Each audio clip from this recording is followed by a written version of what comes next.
Nababahala ang Department of Health sa pagdami ng mga kaso ng dengue ngayong taon. Nasa 60% na mas marami ang mga kasong naitala kumpara sa parehong panahon noong 2018 at posible pa raw na dumami yan sa mga susunod na buwan. Isang bayan nga sa Palawan ang nagdeklara na ng state of calamity dahil sa sobrang pagtaas ng bilang ng mga kaso ng dengue sa lugar.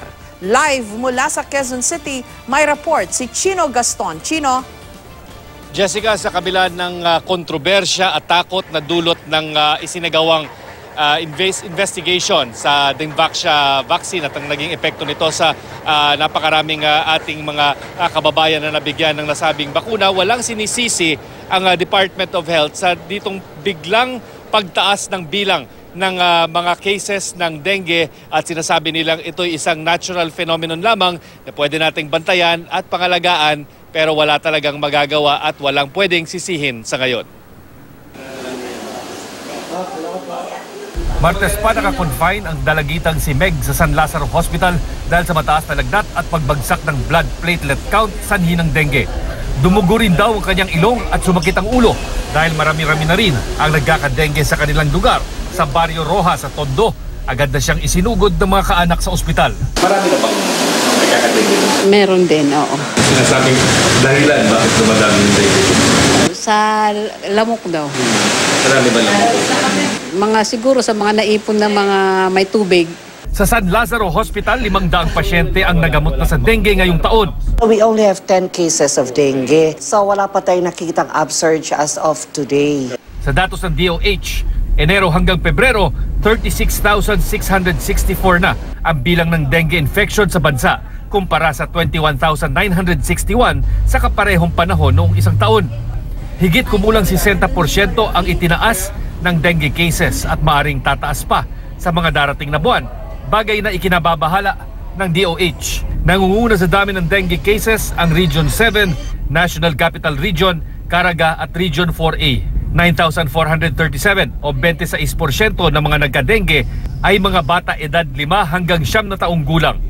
Aabot naman sa 140 ang namamatay dahil sa dengue. Ang dengue kasi we know that may pattern siya year on 2019. Marami talaga tayong kaso. Towards the June, July, August, mas dumadami pa yan. The sample kasi of 900,000 children is medyo maliit siya compared to the 105 million population. So hindi natin masabi exactly kung nakabawas ba siya sa kaso ng dengue or kung nakadagdag pa siya. Isinailalim na sa state of calamity ang bayan ng Quezon sa Palawan. Ayon sa Municipal Health Office ng Quezon, nasa 76 na ang kaso ng dengue sa bayan, habang isa naman ang kumpirmadong namatay dahil sa sakit. Inuulit-ulit ng DOH ang paalala sa lahat na panatilihing malinis ang kapaligiran para walang pugaran ang mga lamok, maglagay ng insect repellent at magsuot ng long sleeves at pantalon para di makagat, magsagawa ng selected defogging sa lugar kung sobrang dami na talaga ang lamok at maging maagap sa pagkilala sa sintomas ng dengue gaya ng mataas na lagnat, pamamaga ng mata, pananakit ng ulo at pagdurugo ng ilong. So Ma'am Jess, dahil pinutol na nga ng gobyerno ang anumang link doon sa dating vaccine kontra sa dengue, ang sinasabi ng DOH, ang pangunahing pansalag na lamang dito sa onset ng dengue season ay yung maagap na pagkilala ng mga symptoms at yung mabilis na pag-aksyon na ipapacheck up ang sino mang nagpapakita ng sintomas ng dengue. Ma'am Jess. Chino, ito pa ba yung matatawag nating dengue season? Kasi sa pagkakaalam ko, parang buong taon na natin itong pinuproblema. Parang wala nang season. Buong any month, may kaso ng dengue sa iba't ibang lugar nga lang sa ating bansa. Tama. Tama ka dyan, Ma'am Jess. Yung sinasabi ng Department of Health, hindi na seasonal yung dengue. Meaning, it occurs year-round, hindi na naghihintay ng rainy season para mag-proliferate yung vector o yung nagdadala ng virus nito. Pero ang sinasabi ngayon ng Department of Health, ngayon pa lang ay nakakita na sila ng upsurge. Pero tataas pa lalo yung bilang ng mga dengue patients pag dating na ng tag-ulan. Na traditionally, doon talaga tumatama yung onset ng bulk ng mga dengue victims natin. No? So sinasabi, whole year round, pwede magka-dengue pero lalong lalala kapag dating o pag dumating na itong rainy season gaya ng Mayo, Hunyo hanggang Setyembre. In the meantime kasi ngayon sinasabi nila no sobrang init, meron tayong weak El Nino. So I'm hoping yung mga tubig-tubig diyan, yung mga naipon na mga tubig matutuyo. So walang pamumugaran o pangingitlugan ang mga lamok ng dengue. Tama dyan, Ma'am Jess, no? Yung konting ulan na naiipon, dapat maging maagap yung mga community leaders at maging tayo na rin no, sa ating kabahayan. Makita natin kapag may standing water dyan, kahit gaano kaliit daw, ay pwedeng pamugaran itong lamok na nagdadala ng dengue. Kung kaya't yun na nga, yung kanilang pangunahing solusyon na lang talaga ngayon pagsalag sa dengue ay yung sarili nating pagbabantay sa ating mga kabahayan. Ma'am Jess. Chino, sana maglabas ng advisory no ang DOH kasi I remember there was a study conducted a few years back no na parang medyo very positive yung nakitang resulta sa tawa-tawa. Parang from that time on wala nang binanggit pa no. Kasi kung ganito na karami yung mga kaso ng dengue, baka naman makatulong na gamitin na, no? Kasi mga doktor, naalala ko mga doktor ng UERM yung nagsagawa nung study on tawa-tawa tapos in fact, meron na ngang mga commercially available na mga tawa-tawa tablets. Minsan nakakita pa ako ng tawa-tawa tablet na galing pa ng Amerika. Mukhang may gumagawa na sa Amerika ng tawa-tawa tablet. Hindi pa ba panahon kaya para ang DOH i-pursue kung ilang pang clinical study yung kailangan? Parang kung hindi ako nagkakamali, 3 or 4 years ago yung study na yun By this time, kaya hindi pa pwedeng desisyonan ng DOH kung pwede yon o yung iba pang mga remedy against dengue, no, Chino?